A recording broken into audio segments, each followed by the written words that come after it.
Bom, nos exames com dieta, né, tem fatores que são bastante interferentes. E aí a gente falou da carne vermelha, o nabo, o rabanete, as vitaminas, em especial a vitamina C, o ferro, a aspirina e outros anti-inflamatórios não esteroides, tipo o ibuprofeno.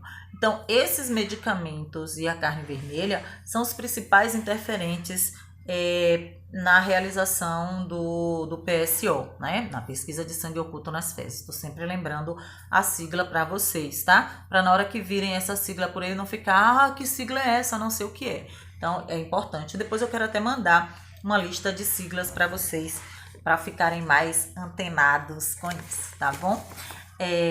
Bom, o ibuprofeno ele é utilizado nas doenças reumáticas, né? Essa informação eu mandei para vocês lá na apostila. E os alimentos que prejudicam o exame devem ser evitados, tá? Então, tipo, o paciente pode comer uma pequena quantidade de carne branca, né? Tipo peixe ou frango, porque não vai interferir na hemoglobina.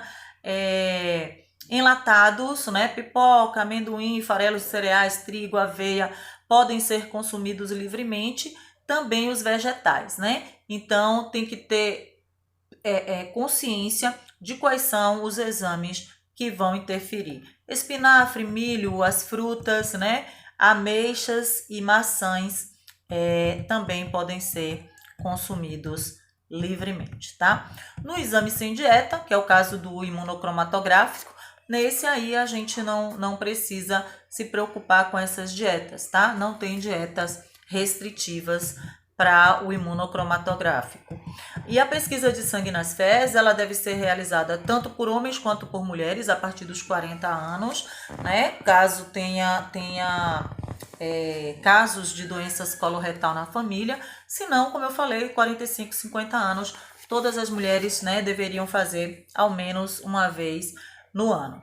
Então, ele identifica as doenças inflamatórias intestinais, não identifica a doença, né? Ele não dá diagnóstico, ele sugere, tá? Doença de Crohn, colite. Então, o resultado positivo para PSO pode ser uma dessas doenças, né? A úlcera intestinal, colite ulcerativa, ou doença de Crohn, ou mesmo um câncer de intestino, né? As doenças estomacais também, a úlcera gástrica, porque o paciente pode ter sangramento e eliminar nas fezes. Então, são várias patologias do trato intestinal que podem positivar o PSO. Então, assim, como são várias as patologias que podem positivar PSO positivo necessariamente não quer dizer câncer, tá? Ele é também utilizado na investigação para os casos de câncer coloretal, mas não quer dizer que PSO positivo seja câncer, tá? Que isso fique muito claro. Então, é um exame de rastreio, se deu positivo, precisa fazer outras investigações.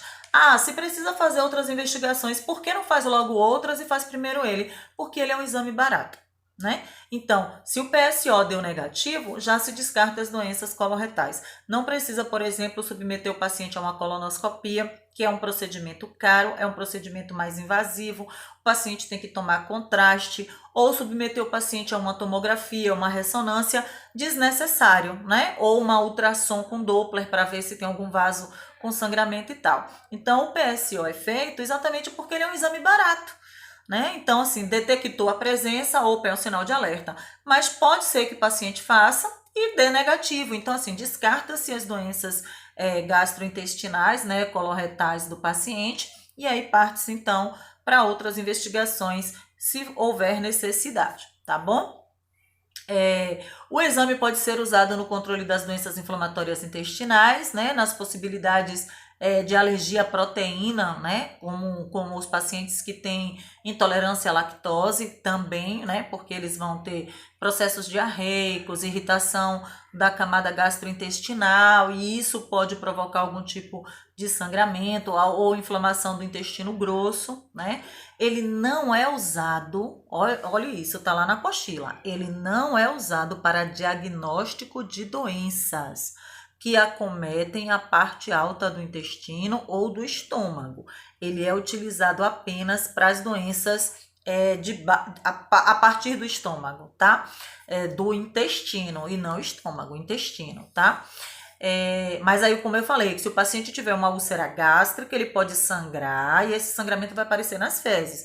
Mas ele não é utilizado para essas doenças gástricas, né? E sim intestinais ou coloretais, tá? Colo, reto, intestino, doenças do estômago é feita, a investigação é feita através da endoscopia, tá bom?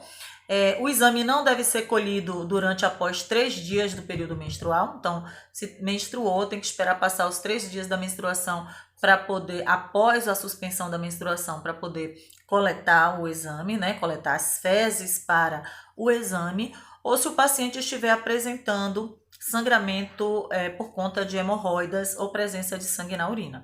Então, às vezes o paciente está com infecção urinária e aí, geralmente, na hora da defecação, acaba eliminando também a urina e acaba contaminando as fezes com o sangue proveniente da infecção urinária. Então, nesses casos, se o paciente está tendo sangramento de hemorroida ou se o paciente está eliminando sangue na urina, ele também não deve fazer a coleta das fezes para pesquisa de sangue oculto, tá? No caso do preparo do exame, não usar medicamentos, né, que irritem a mucosa